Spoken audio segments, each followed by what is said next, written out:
Well. I was going to use my mic for this review, but if you've watched the short, that's a no for me. I don't know what's going on with them. I don't know why they staticky. If you know how to fix them, leave me a comment, please. Also, before we get into this review, drop a like. Please subscribe, okay? If you guys want to see this channel grow, which I'm going to continue posting because I love making videos. It's very fun. But you know, I would like to start seeing some numbers maybe, you know, like when I'm getting, like this Roadhouse review, you know, if you like it, give a subscription. I plan on later on this weekend reviewing Immaculate with Sydney Sweeney and Ghostbusters, The Frozen Empire. So, let's get into the actual review today, though. Roadhouse 2024. So, Roadhouse 2024 stars Jake Gyllenhaal and Conor McGregor. So, basically, if you've seen the 1989 version with Patrick Swayze, the GOAT, R.I.P., rest in peace. Basically, that movie stars him playing a character named Dalton, and Dalton is basically like the best of the best out of these bouncers, and he knows like karate and all sorts of stuff like that, because you know it's the 80s, so like everybody's doing karate, like you Karate Kid, this and that. And so in the movie, he's sent to a place, he's paid a lot of money to go to this Roadhouse, which is notorious for being awful. You got people destroying property, people basically almost getting killed on the property, and it's awful. And it's all ran by this rich man who basically wants to build condos and do this and that and take over the town, and people won't let him take over town, so he starts sending people, enforcers, and it's up to Dalton to stop him and save not only the town, but the Roadhouse. And that's the original. And so in this one, you tweak that, okay? Same character names, except instead of like rich old man, it's like a rich young man's son.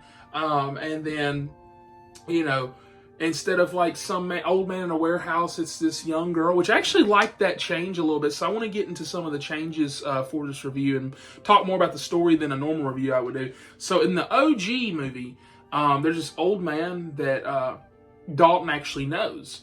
And so you kind of get like that, you know, that character bonding moment that you would like to see in a movie, because anytime something happens, you know, Dalton has that emotional connection. Now, in this one, Dalton necessarily doesn't have that because he doesn't know these people, but they put a child in there, and see, I like that change. So this little girl is running this bookstore with her father, and the bookstore was her mother's dream, and her mother's dead now. So there's a scene in the movie where these pricks go to destroy this, and you're like, whoa, stop, this is a child, and this was her mother's dream.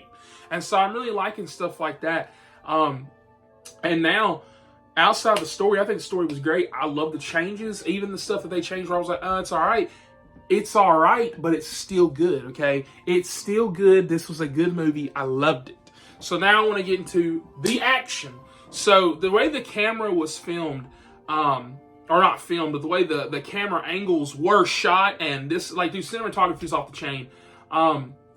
There's not like impeccable shots where you're like, man, that's like so beautiful. But the combat, ooh, it was so beautiful.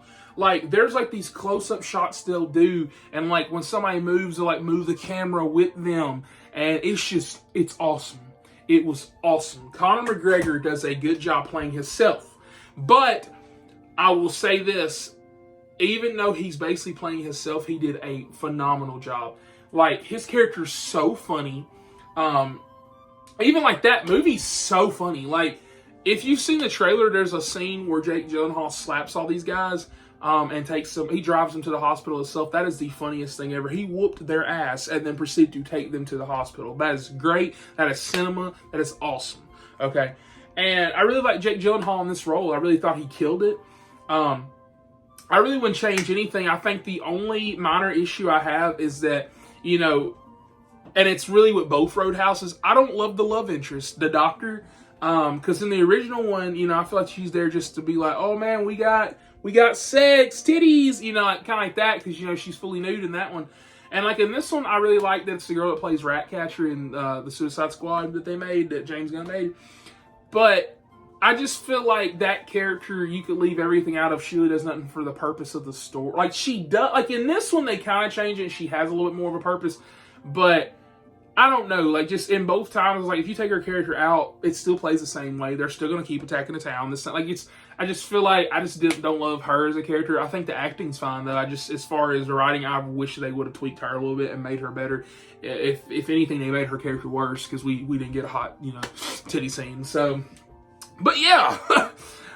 If you guys like this review, like I said before in the intro, please subscribe. I will have more reviews coming soon. Overall, I say this is not a waste of time. I wish this movie would have been in theaters. Go out right now. If you got Prime, go watch. They got a 30-day free trial if they don't.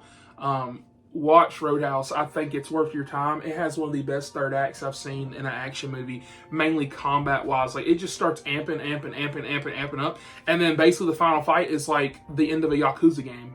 Everybody's, taking off shirts and they're like, yeah, it's awesome. I loved it. Go watch it. Thank you. And subscribe. Thank you.